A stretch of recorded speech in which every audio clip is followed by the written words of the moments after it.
tudo bem?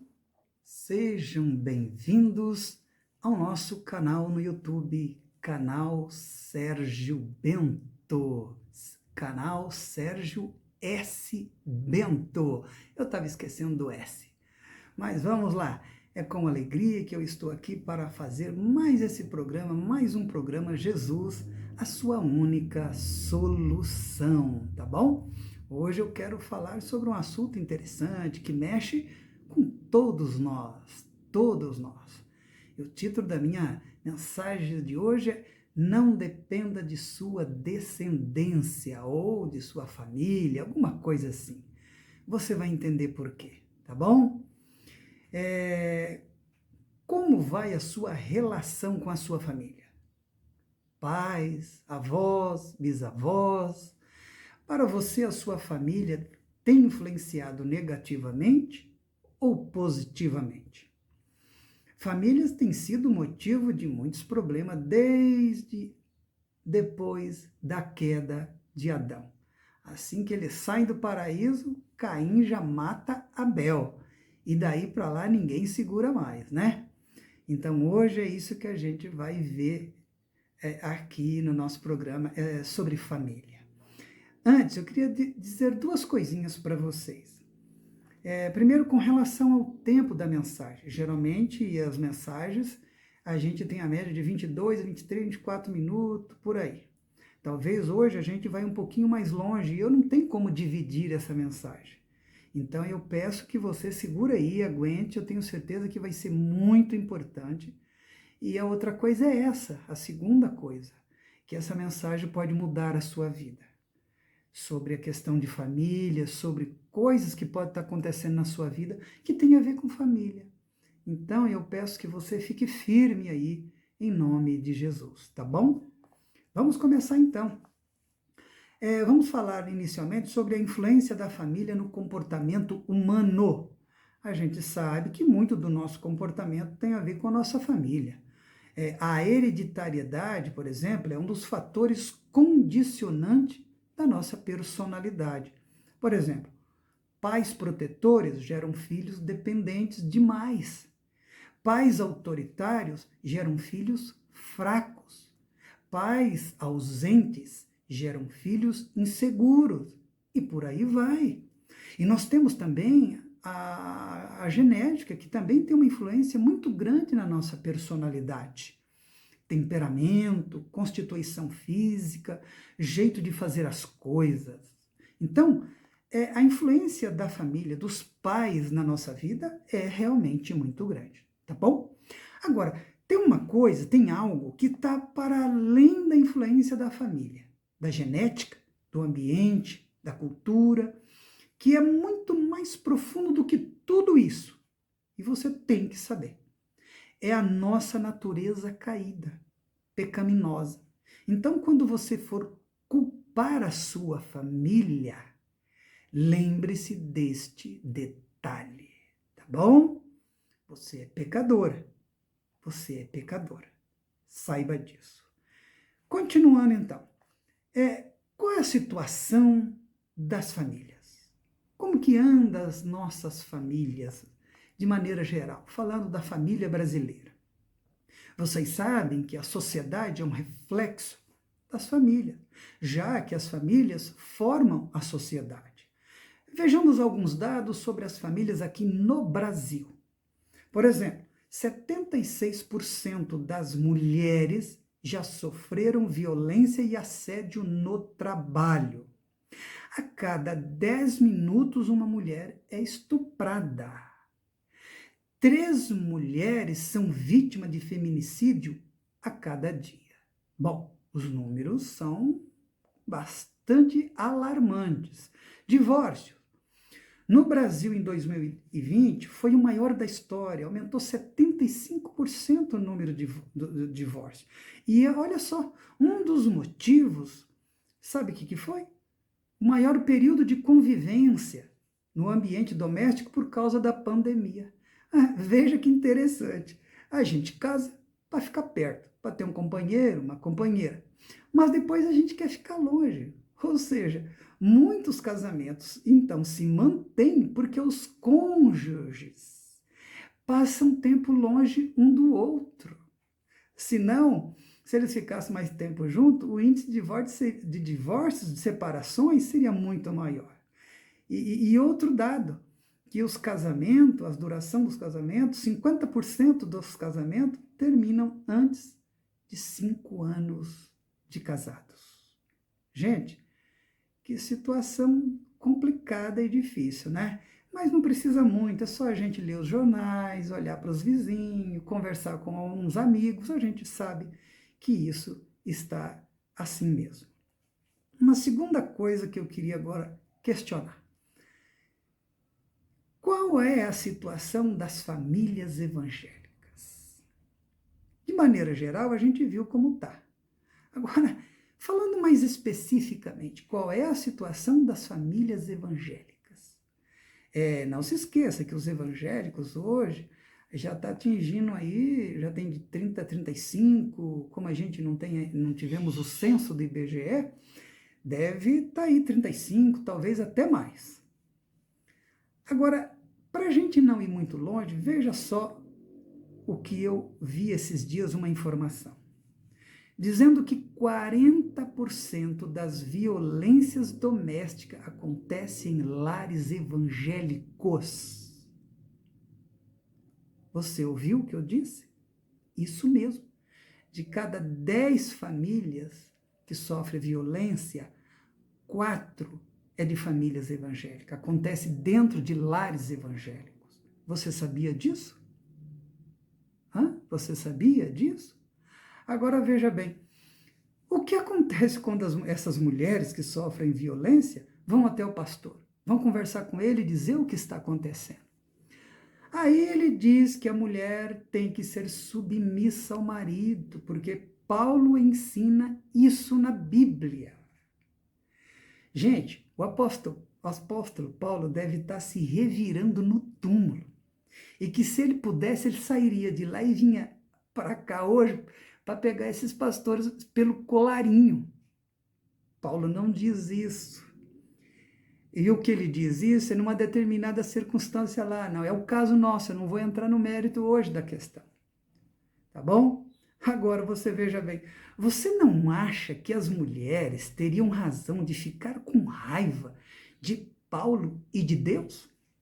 Se você fosse mulher e apanhasse do seu marido para valer, aí você fosse falar com o seu pastor, o pastor dizia, olha, você tem que continuar submissa, é vontade de Deus. Aí você vai falar, poxa, esse Paulo aqui, eu detesto esse cara, eu odeio esse cara, e eu não quero saber desse Deus. Que Deus é esse? Que é a favor de que a mulher apanhe do marido e depois tem que continuar submissa a esse marido. Pois eu digo em nome de Jesus, Lei Maria da Penha nesses maridos. Mas se essa situação não funcionar, minha querida, você tem que decidir o que você quer para a sua vida. Se fosse Paulo, ele diria se separe. Sim, está lá em 1 Coríntios 7,15, porque Paulo diz que Deus nos chamou para a paz e não para a escravidão, não para a briga, não para ódio, não para a violência. Tá bom? Agora preste atenção. Preste atenção no que eu vou dizer agora. Faz quase 2000 anos que Jesus mostrou como as mulheres devem ser tratadas. Não é 2000 anos que Jesus veio? Faz 2000 anos que ele ensinou, que ele mostrou como as mulheres devem ser tratadas. Mas parece que tem líderes evangélicos no Brasil que não estão afim de ensinar o que Jesus praticou, o que Jesus deixou.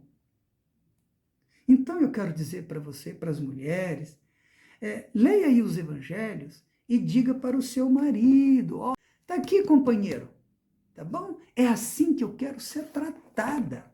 Eu quero ser tratada como Jesus tratou as mulheres nos dias dele. Esse é o modelo, esse é o ensino, esse é o princípio absoluto, imutável. Tá bom? E para terminar, eu quero dizer, aliás, duas dúvidas que eu tenho com relação a isso. Primeira, o que tem de retiro, de encontro de casais, de família, venda de livro, curso e tanta coisa sobre família e casais, o que esse pessoal está ensinando então? O que esse pessoal está ensinando? O que os pastores estão ensinando pelo amor de Deus? A segunda, cadê o grande projeto político e espiritual dos líderes evangélicos, dos políticos evangélicos sobre a família? É o que mais a gente tem ouvido ultimamente, não é? Até o presidente da República, Bolsonaro. Prioridade é a família, projeto é a família. Mas e daí? Enquanto isso, a gente fica sabendo que 40% da violência doméstica acontece em lares evangélicos e que tem pastores pedindo para as mulheres continuarem sendo submissas a maridos que espancam e a violentam, pedindo para as mulheres irem orar para ver se esses homens se convertem. Que isso? Depois, muitos, ou a maioria desses líderes evangélicos, tem a cara de pau de dizer que os gays, as feministas, as novelas da Globo estão tentando destruir as famílias evangélicas. Conta outra. Conta outra. Tá ficando feio, hein? Quem tem um pouquinho de olho para ver, para discernir, sabe que não é assim. Conta outra, hein? E para terminar, eu quero dar 2 sugestões para você que é seguidor de Jesus. Seguidor de Jesus, não de pastor, de religião, de igreja, nem nada, tá bom? Primeira, fique bem esperto com o que esse pessoal anda ensinando por aí nos púlpitos das igrejas do nosso país.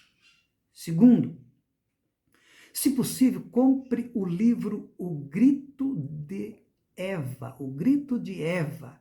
É sobre a violência contra as mulheres evangélicas.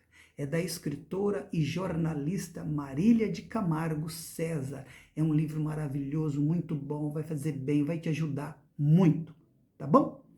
Bom, a gente fez aí inicialmente uma espécie de diagnóstico, analisando um pouquinho da situação das famílias no Brasil de maneira geral e das famílias evangélicas, e a gente viu que as coisas não é muito boa.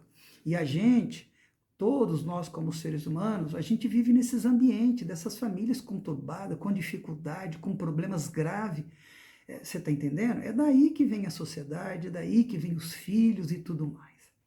Agora a gente vai passar para uma coisa mais prática. Vamos falar agora sobre a genealogia de Jesus, os ancestrais de Jesus, as famílias da onde Jesus descendeu, veio. E para isso, eu quero ler aqui agora um pouquinho o Mateus capítulo 1, do verso 1 ao 16. Eu vou pedir que você, se você quiser acompanhar aí na sua Bíblia, ou que você ouça. Já eu volto, tá bom? Mateus capítulo 1, do verso 1 ao 16. Assim diz Mateus, sobre a genealogia de Jesus. Livro da genealogia de Jesus Cristo, filho de Davi, filho de Abraão. Abraão gerou Isaque, Isaque gerou a Jacó, Jacó a Judá e Judá a seus irmãos. Judá gerou a Tamar, a Pérez e a Zerá. Pérez gerou Esrom, Esrom a Arão. Arão gerou Aminadade, Aminadade a Naasson, Naasson a Salmão. Salmão gerou Raabe a Boaz. E este de Ruth gerou a Obed, e Obed a Jessé. Jessé gerou o rei Davi, e o rei Davi a Salomão, da que fora mulher de Urias. Salomão gerou a Roboão, Roboão a Abias, Abias a Asa. Asa gerou Josafá, Josafá a Jorão, Jorão a Urias. Urias gerou Jotão, Jotão a Acás, Acás a Ezequias, Ezequias gerou Manassés, Manassés gerou Amnon, Amnon a Josias, Josias gerou Jeconias e a seus irmãos no tempo do exílio na Babilônia. Depois do exílio da Babilônia, Jeconias gerou Salatiel, e Salatiel a Zorobabel. Zorobabel gerou Abiúde, Abiúde Eliaquim, Eliaquim a Azor. Azor gerou a Zadok, Zadok a Aquim, Aquim a Eliúde. Eliúde gerou Eliezer, Eleazar a Matã, Matã a Jacó. Matã, que nome, hein? E Jacó gerou José, marido de Maria, da qual nasceu Jesus, que se chama o Cristo. Mateus conclui dizendo que, de sorte que todas as gerações, desde Abraão a Davi, são 14. Desde Davi até o exílio na Babilônia, mais 14. E desde o exílio na Babilônia até Cristo, mais 14. Eu não fiz as contas, mas me parece que dá umas 42 gerações aí e tudo mais. Agora você veja bem. As pessoas perguntam por que Mateus coloca essa genealogia aqui de Jesus desse jeito, com todos esses nomes, que ninguém lê, ninguém quer saber, nem nada. Mas isso tem sua importância para os que vão ler o Evangelho de Mateus. Por isso Mateus achou importante colocar essa genealogia aí, tá bom? Agora você veja bem, para nós aqui, vamos conhecer alguns descendentes dessas genealogias de Jesus para você entender o que eu quero falar. Exemplo, Abraão. Quem foi Abraão? O pai da fé, que muita gente o transforma em santo, não é verdade? Mas o que a gente vê Abraão fazer? Ele mente para entrar no Egito. Ele diz que Sara é sua mulher, é sua irmã, quando na verdade ela é sua mulher. Pai da fé, mentiroso. Nós temos Jacó. O nome Jacó significa enganador, suplantador. Até parece que o Jacó é brasileiro. Parece que o nome Jacó é brasileiro. Eu conheço um amigo que tem um pai que o nome dele chama Jacó. Então tá tudo certo. Tem Raabe, sim, Raabe lá de Jericó, prostituta. E também tem os melhores reis de Israel, Davi e Salomão. No entanto, Davi adulterou, mesmo com muitas mulheres adulterou, e mandou matar o marido dela, Urias. E a casa de Davi, meu Deus, que Deus me livre de ter uma casa como a de Davi. Você já leu a história de Davi? Leia para você ver. E tem Salomão, que teve aí centenas de mulheres e terminou no fim da sua vida com a idolatria. Né? Dá até para usar Salomão como justificativa, no caso aí os homens, para ter mais de uma mulher. E olha, tem gente que já fez isso na história, hein? Eu tenho uma e tá difícil, quanto mais 2, 3, 10, 100, 200, né? E ainda tem Manassés, do Antigo Testamento, que também foi rei de Israel. Gente, o Manassés, que faz parte aqui da genealogia de Jesus, descendência de Jesus, gente, o Manassés pegou o seu filho e sacrificou ao deus Moleque, sacrificou no altar lá, você está entendendo? Colocou no fogo e sacrificou ao deus Moleque, vai vendo. E para terminar, acredite se quiser, tem a famosa Sagrada Família de Jesus. A mãe de Jesus e os irmãos dele, teve uma vez que pensava que Jesus estava meio doido e foram atrás dele buscá-lo para trazer de volta para casa. A narrativa está aí em Marcos, logo no início do Evangelho de Marcos, que você vai ver, tá bom? Bom, essa é a descendência de Jesus, igualzinha às nossas. Tem gente boa e tem gente ruim. Você sabe como é que é a sua descendência? Você gosta aí dos seus ancestrais, dos seus pais, avós, bisavós? Você gosta deles? Como que você tem visto a influência da sua família em você? Tem ajudado ou atrapalhado? Tá bom? Bom, então nós vemos a descendência de Jesus que é igual a nós. Agora, fica aquela pergunta final. Como que Jesus lidou com essa família, com esses ancestrais, com essa história toda? Como que ele lidou com isso tudo? Que isso é uma carga que podia influenciar. Veja bem que Jesus carregava, como nós, todas essas influências de seus ancestrais, suas cargas genéticas, boas e ruins. Se Jesus era Deus encarnado, talvez você pense assim, né? Puxa, mas ele era Deus? Não se esqueça, ele também era filho de Maria. Jesus era 100% Deus, mas também era 100% humano, como eu e você. Agora imagine o peso dessas gerações toda na sua vida, na vida de Jesus, nas nossas vidas. E Jesus sabia disso, ele tinha consciência disso, pois ele lia as Escrituras, ele sabia quem foram os seus ancestrais, todos eles praticamente, ele conhecia. A história do seu povo, Jesus conhecia. Então ele sabia como o seu povo interpretava tudo o que lhes acontecia. E aí, Jesus ficava pensando, o que é vitorioso para esse povo? E o que vai acontecer comigo? Eles interpretavam a vitória de um jeito, o povo de Jesus, fracasso de outro.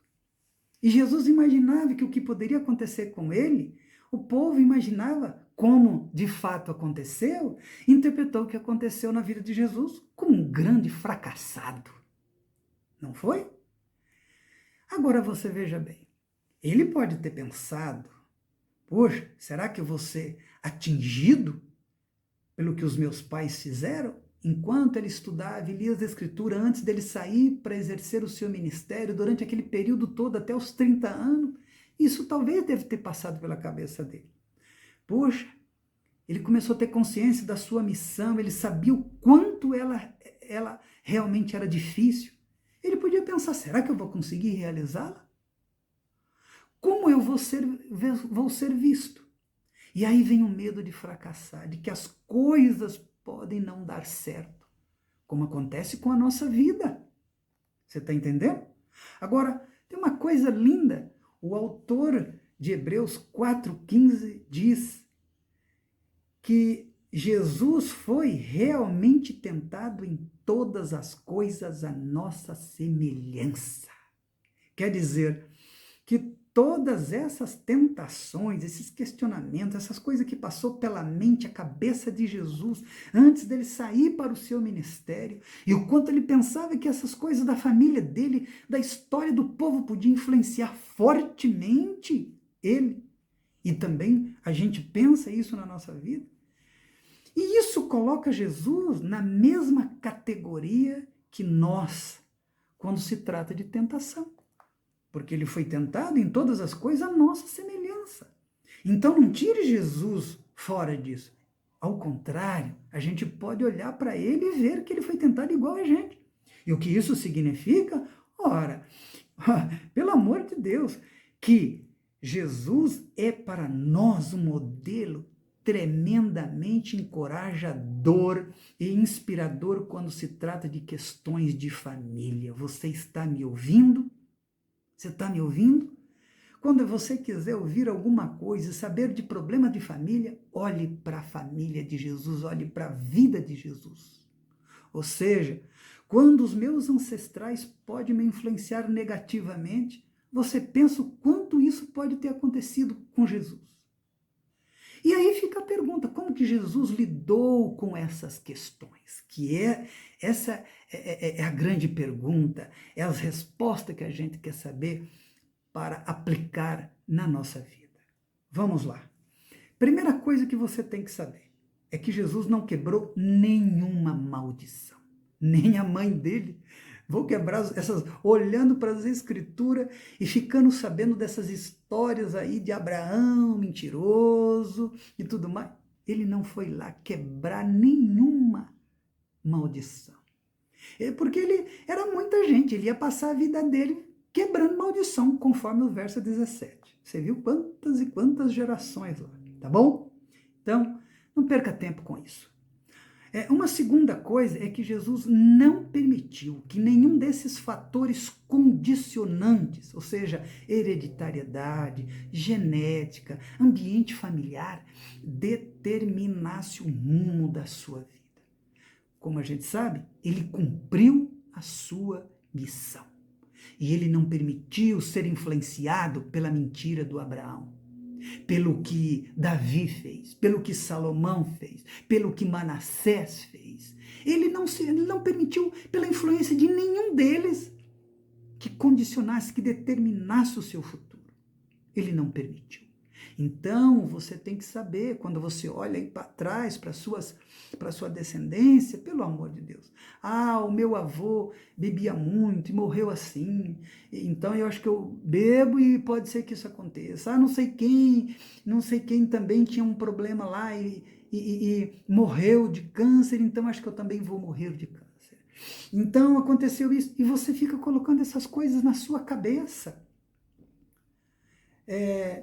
E aí, você fica com raiva. Você olha para trás e diz, eu não gosto do meu avô, eu não gosto do meu tio, eu não gosto dos meus bisavôs, eu não gosto dos meus pais. E isso vira um problema para você. Jesus não permitiu que essas coisas influenciassem, condicionassem a vida dele. Tá bom? Não se esqueça disso. Uma outra coisa que Jesus recebeu como graça de Deus, a influência positiva dos seus ancestrais. E aqui eu falo das profecias.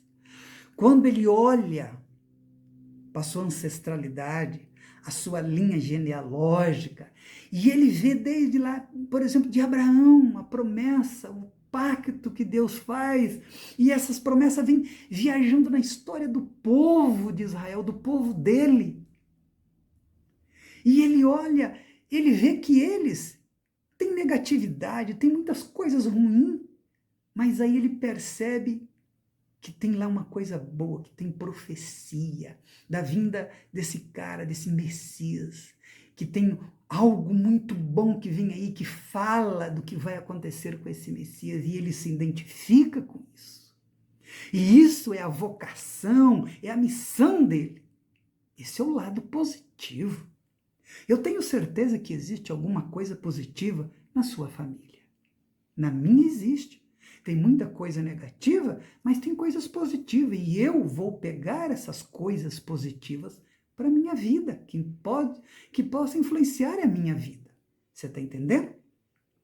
Você honra os seus pais, a sua mãe, o seu pai e a sua mãe, sabe como? Honrando. E como que a gente honra? Fazendo isso.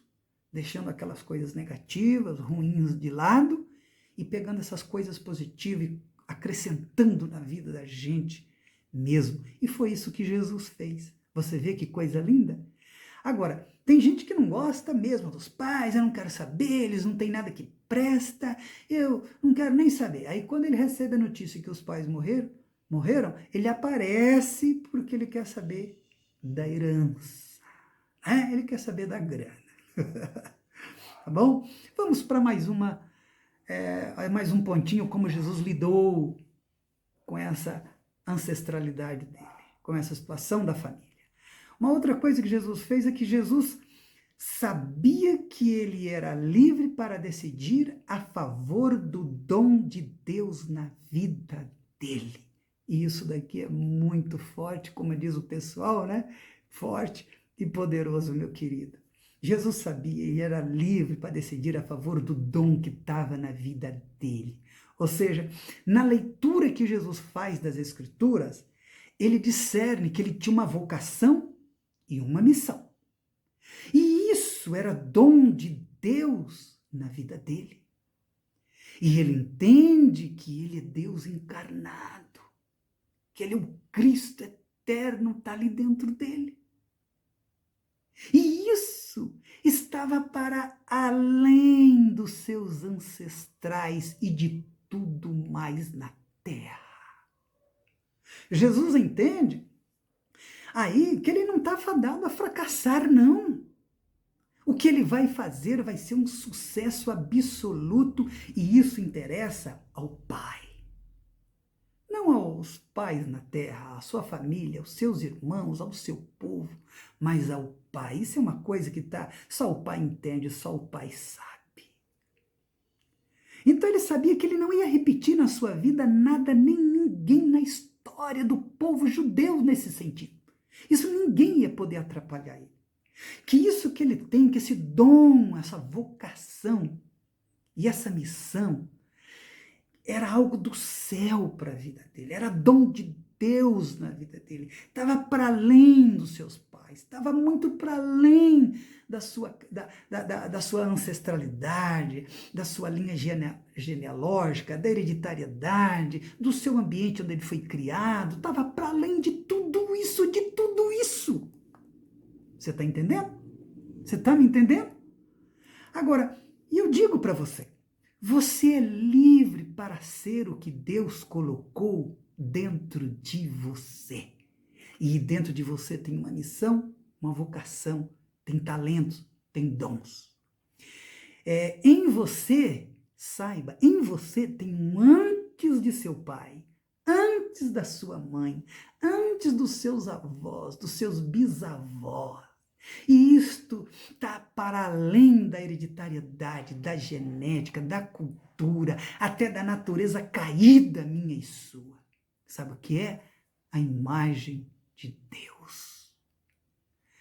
Antes de você ser filho do seu pai e da sua mãe, dessa ancestralidade sua toda, você é criação divina.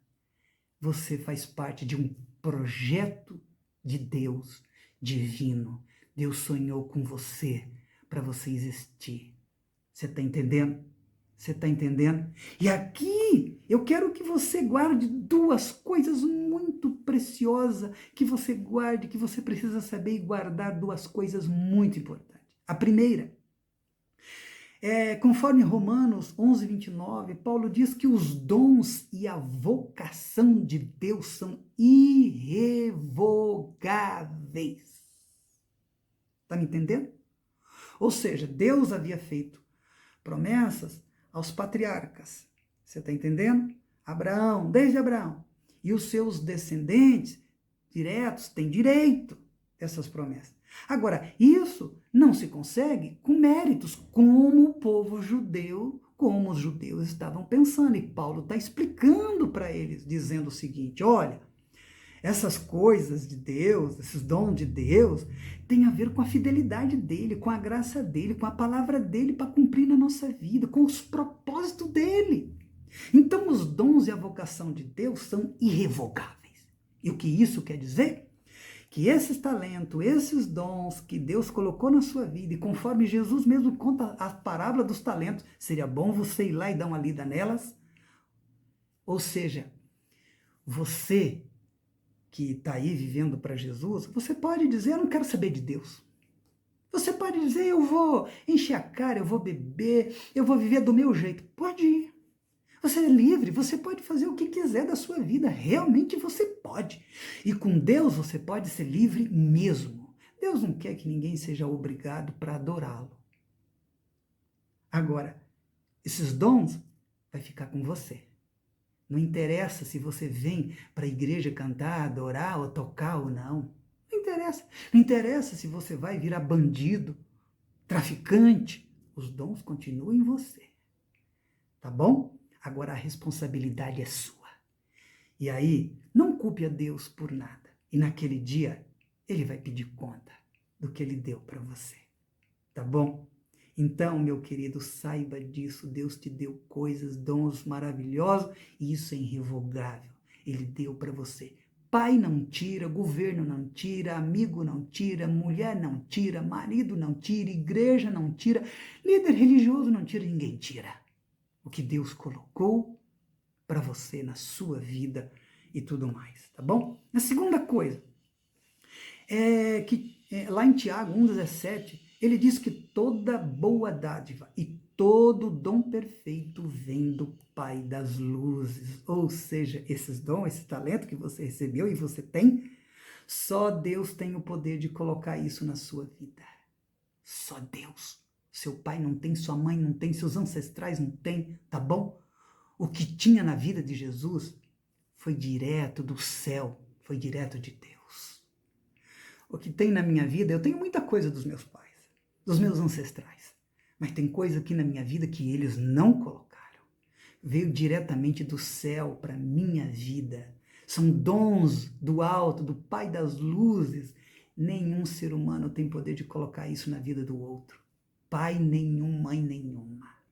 E isso está para além dos seus pais, da sua descendência. Você está entendendo isso? Você está me entendendo isso? Tá bom? E por último, para a gente terminar o nosso estudo, quinto, Jesus foi batizado e cheio do Espírito Santo, sim. Ele diz, me batiza, João. João não quis batizar, ficou constrangido. Não, para que se cumpra toda a justiça. Você vê lá em Marcos 4, aliás, em Lucas 4. E aí se diz que a unção do Espírito Santo é quem capacita a sua missão e vocação. Tem até uma voz que vem do céu, do alto, e confirma o chamado e vocação, que diz, este é o meu filho amado em quem me comprazo. Ou seja, em quem eu tenho prazer. Nós somos filhos de Deus. Nós nascemos de novo pelo poder do Espírito Santo de Deus. E Deus se compraz de mim e de você. E Deus colocou dons do alto em mim e em você. E Deus não vai tirar, não vai tomar. Deus não é alguém que porque a gente não vai na igreja, porque a gente fica de carinha fechada, e Deus então ficou chateado com você, então ele vai tomar as bênçãos de você. Não. É sua. Não importa o que você faça. Tá bom? Mas agora isso é com você. Você nasceu de novo. Você tem a unção do Espírito Santo, tem dons, tem talento de Deus, tem uma vocação, tem uma missão que está para além dos seus ancestrais, para além de tudo na terra. É com você. Como eu disse no início, essa palavra vai fazer diferença na vida de muita gente. Você que está me ouvindo aqui hoje e talvez tenha muitos problemas na sua família. Não fique culpando a sua família. Isso só vai atrasar a sua vida. E às vezes você tem razão, você foi prejudicado mesmo, está sofrendo mesmo. Mas você pode tomar algumas providências. Você pode.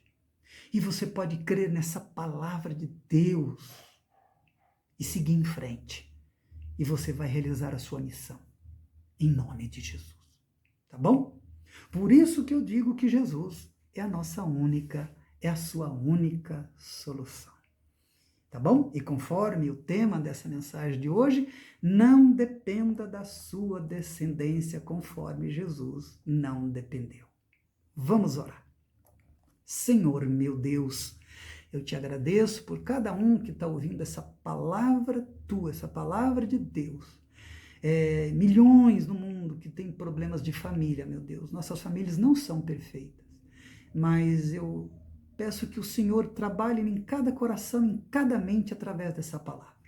E que essa palavra possa, pelo poder do Espírito Santo de Deus, libertar essas pessoas. Elas possam perdoar as suas famílias, seus pais, seus amigos, seus irmãos, seus tios, e possa estarem livre, liberta, nas mãos de Deus, como instrumento de Deus, como tanta coisa de Deus que está para além dos nossos pais. E possa ser instrumento deles. Possa, inclusive, abençoar suas próprias famílias. Eu te peço em nome de Jesus. Amém e amém. Tá bom? Deus abençoa muito você e que essa palavra você divulgue para muito mais gente. Tá bom, meu querido? Inscreva no canal aí, no nosso canal, o canal Sérgio S. Bento. Deixe o seu comentário, tá bom? E logo, logo a gente volta com mais um Jesus, a sua única solução, tá bom? Beijão, Deus abençoe você e sua família.